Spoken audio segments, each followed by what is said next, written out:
Donc tu dirais que c'est une bonne stratégie quand tu veux t'élever et aller dans le M&A vraiment, de partir à Londres, parce qu'on a reçu justement Cher, qui lui avait fait le SCP et qui du coup, il avait un parcours finance à l'origine. Ouais.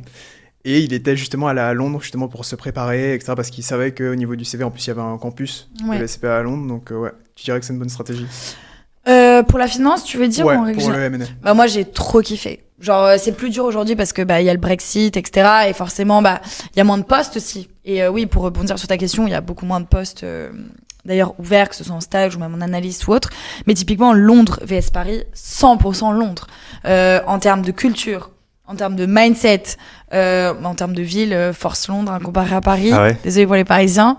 Et oui, clairement pour ta carrière, surtout en finance, c'est ouf.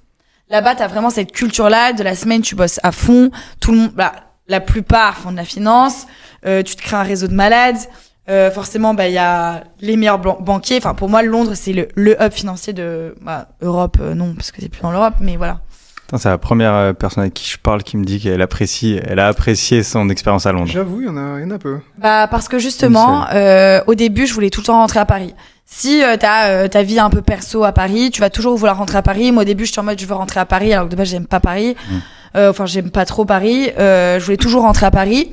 Et en fait, quelqu'un m'a dit reste-y un peu et tu verras.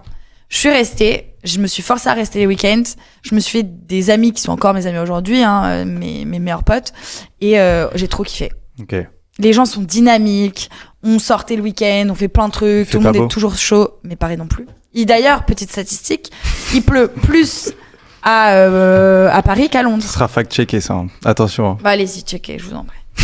on vérifiera ça. Ok. Donc, ouais. Du coup, t'as fait ton premier stage, enfin ton deuxième stage à Londres. Non, ça c'est directement. mon summer. C'est ton summer. J'ai fait mes 2 stages de césure à Paris. Ouais.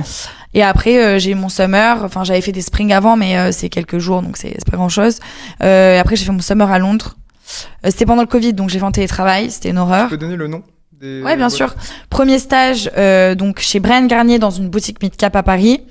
Deuxième stage chez Citigroup à Paris, donc large cap. Summer chez Crédit Suisse. J'obtiens l'offre de CDI chez Citi et Crédit Suisse, mais moi je voulais Londres. Et je voulais bosser dans le vertical consumer retail, donc tout ce qui était luxe aussi, mode, voilà. Donc je pars à Londres l'année d'après pour commencer mon CDI chez Crédit Suisse. Ok.